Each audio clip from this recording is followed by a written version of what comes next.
আসসালামু আলাইকুম, welcome back to my channel cooking with bands. আপনারা সবাই কেমন আছেন? আশা করি সবাই ভালো আছেন। আজকে আমি একটি নতুন রেসিপি নিয়ে এসেছি। আজকের রেসিপিতে দেখাবো কি করে খুব সুন্দর এবং দারুণ মজাদার স্বাদে মাছ ভাজি করা যায়।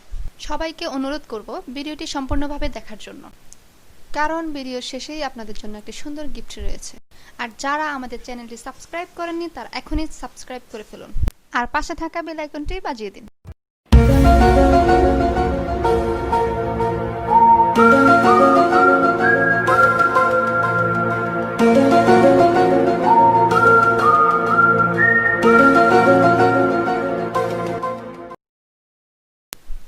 প্রথমেই আমি 7 পিস মাছ ভালো করে ধুয়ে নিয়েছি।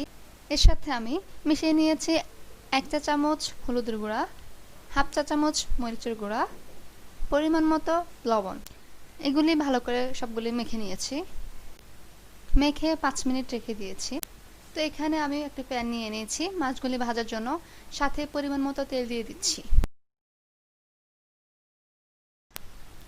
এখন আমি মাছগুলিকে এক এক করে ভেজে নিব। মাছের টুকরোগুলি যেহেতু বড়, সে কারণে আমি 2 ভাগে ভেজে নিব।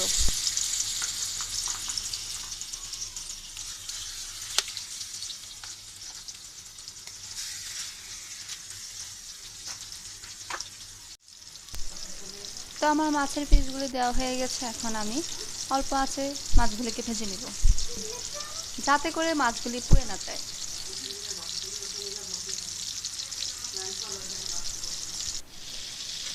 তো এখন আমি মাছগুলিকে এক এক করে উল্টিয়ে দিব।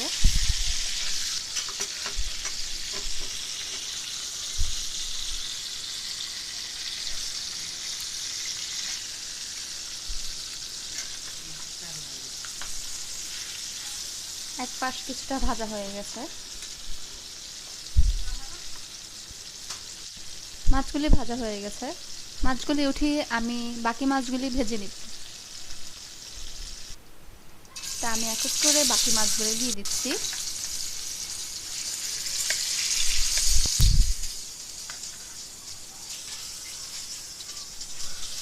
তো মাছগুলি ভাজা হয়ে গিয়েছে। আমি একই প্যানে মাছগুলিকে রান্না করে নিব। তো আমি এখানে দিয়ে দিয়েছি 4 টেবিল চামচ পেঁয়াজ বাটা,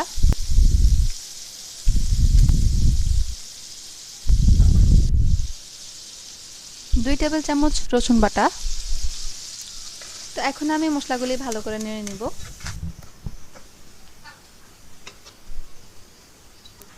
এখন আমি 2 টেবিল চামচ পেস্ট করা টমেটো দিয়ে দিব।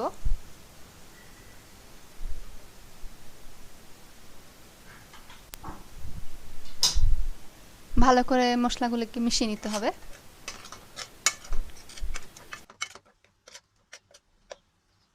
মশলাগুলি কিছুক্ষণ রান্না করা হয়ে গেছে।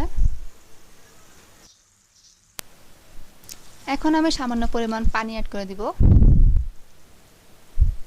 এবার মশলাগুলিকে ভালো করে কিছুক্ষণের জন্য কষিয়ে নেব। তা আমি এই পর্যায়ে কিছু মশলা অ্যাড করে নিচ্ছি। লবণ দিয়েছি পরিমাণ মতো, হলুদের গুঁড়ি 1 চা চামচ, 1 চা চামচ মরিচের গুঁড়া, 1 চা চামচ গরম মশলার গুঁড়া, সাথে 3টা কাঁচামরিচ কুচি। ভালো করে মশলাগুলো মিশিয়ে নিব।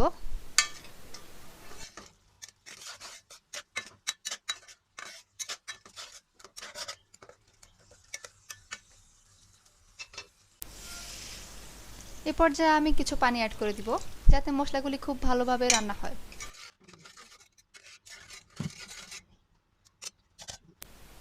এখন আমি একটা ঢাকনা দিয়ে দিব এবং মশলাগুলিকে কিছুক্ষণের জন্য রান্না করে নিব। মশলাগুলি কিছুক্ষণ রান্না করা হয়ে গিয়েছে।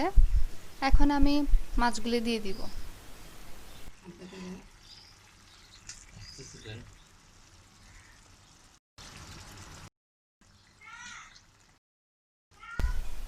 মাছগুলি সব দেওয়া হয়ে গিয়েছে।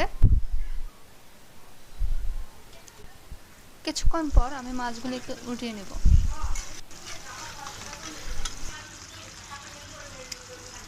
সবগুলি মাছ উল্টে নেওয়ার পর কিছুক্ষণের জন্য মাছগুলিকে রান্না করে নেব।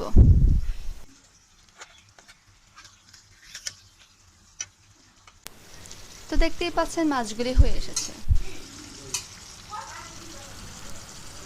এখন আমি এর উপরে কিছু ধনেপাতা কুচি দিয়ে দিব। মাছগুলি রান্না করা হয়ে গিয়েছে, এ পর্যায়ে চুলাটা অফ করে দিব। মাছগুলি খেতে অনেক মজা হয়েছে, আপনারা বাসায় ট্রাই করলেই বুঝতে পারবেন। রেসিপিটি কেমন লাগলো কমেন্ট বক্সে কমেন্ট করে আমাকে জানাবেন এবং চ্যানেলটি সাবস্ক্রাইব করে আমার পাশে থাকবেন। পরবর্তী ভিডিওতে দেখা হবে। আল্লাহ হাফেজ।